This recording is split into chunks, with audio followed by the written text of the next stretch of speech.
going to be making today is a barreled aged cocktail. This is going to be the first phase of what's going on. Obviously, when we're talking about barrel aging a cocktail, it's going to take some time to age in a barrel. So when we first were approached with the idea of doing a barrel aged cocktail, obviously a lot of different ideas came together, and we wanted to do something a little bit different, a little bit more than just making a cocktail, putting it in a barrel, and seeing what happens. We wanted to factor in the fact that it is going to sit in an oak barrel. This here is a 3-gallon American oak barrel, compliments of the Telleton Distillery in upstate New York. This is actually what they would have aged their baby bourbon in. And what we're using as the base is going to be the Hudson corn whiskey, which is the base for the baby bourbon. So it's basically the unaged whiskey that we're starting out with. Now, we wanted to do something a little bit more, so we're combining a few different elements to what we're doing. First, we have the mesquite wood chips, and what we're going to do is we're going to smoke the wood, and we're going to add some extra flavor to it.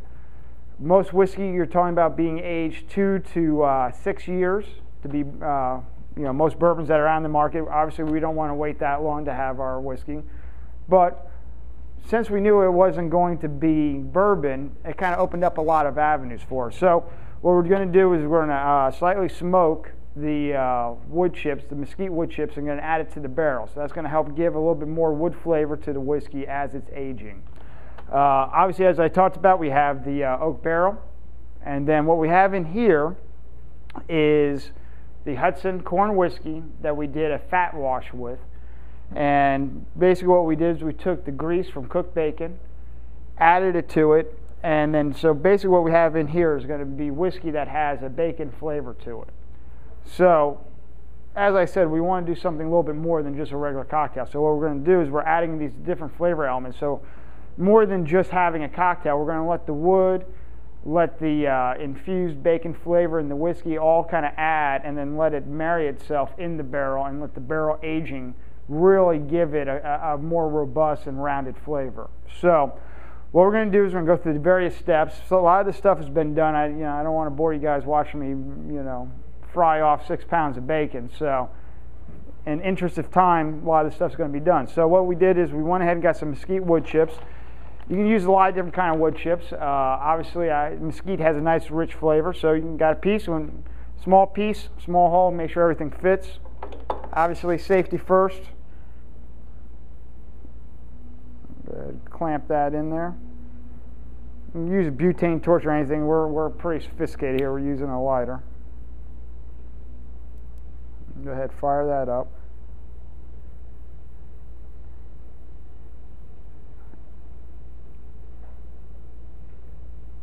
You see, you got a little bit of flame going. Holding it down, let that burn up a little bit. Hopefully, the smoke's coming through. You can see a little bit of smoke.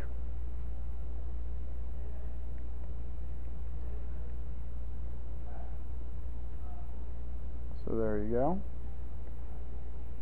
Get a nice char on there. Once again, the whole piece doesn't have to be charred, but you want to get a nice burn on there. Go ahead, blow that out. See, you got little embers in there. Got some nice smoke coming off. And there we go. Get it in there. So now we have a little smoke flavor in there. Now for those that are worried about fire safety, when we got the barrel, I'm not really sure how long it was sitting out and dried out a little bit, but the wood shrank a little bit. So we ran a test with water and found out that it wasn't watertight. So we soaked it in water overnight. So it's still damp inside. So putting in, a burning ember in there is not going to burn the house down or anything like that, but it's going to do its trick. So in there we have, we'll say about 30 pieces wood chips. Obviously it's a work in progress. We've never done it before, so it's a little bit of a test. But I think it's a small 3-gallon. We don't have to go crazy with the wood chips. We don't want to overpower anything. We want everything to work in unison. So there we go.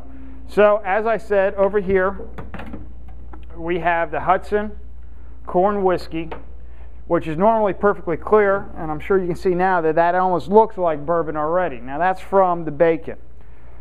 What we took was 6 pounds of bacon, fried it off, you know, and then we already had the corn whiskey in here, and then we added the grease to it, let it sit overnight in the fridge, and what we got was a nice little separation, roughly about inch, half-inch layer of fat on top. We went ahead, scraped all that out, and then we filtered it through to get out any solid sediments. If you look in here, there's no grease to it. That's the one problem you find when people start infusing, you know, spirits with bacon. They usually put cooked bacon in there, and what happens is that it gets real greasy and slimy looking, and quite frankly, it might taste great, but the appearance of it, horrible. You know, you look at it like, I really don't think that's what I want to drink. But what we get in here is the corn whiskey, which is 100% upstate New York corn. So you have that real popcorn flavor to it, but then you get the essence of the pork, the bacon flavor. You get, you know, it has a kind of a buttery type flavor to it, which gives it a nice unique flavor. Now, over here, what we have is going to be our sweet vermouth. We use Dolan's. It has some maraschino liqueur. We use Luxardo, and then we have bitters, and we use Prashant bitters. I went ahead with the ratio of how much we have here to what we have here. We went ahead, we did the math, and once again, I have it all combined, portioned out, so we're going to get exactly what we need. And right now, I'm just going to go ahead and pour it in there.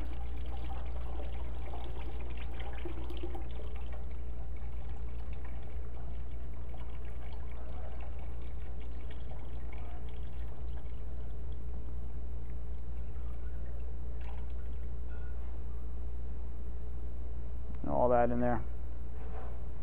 So there we go. We got that all in there. And I'm going to go ahead and take a spoon, and I want to stir it up. I want to get this mixed in and together as much as possible, because obviously I can pour it all in there, it all gets in there, but I want this all mixed together and know that I'm working with everything combined and I have exactly what we're looking for. So there we go.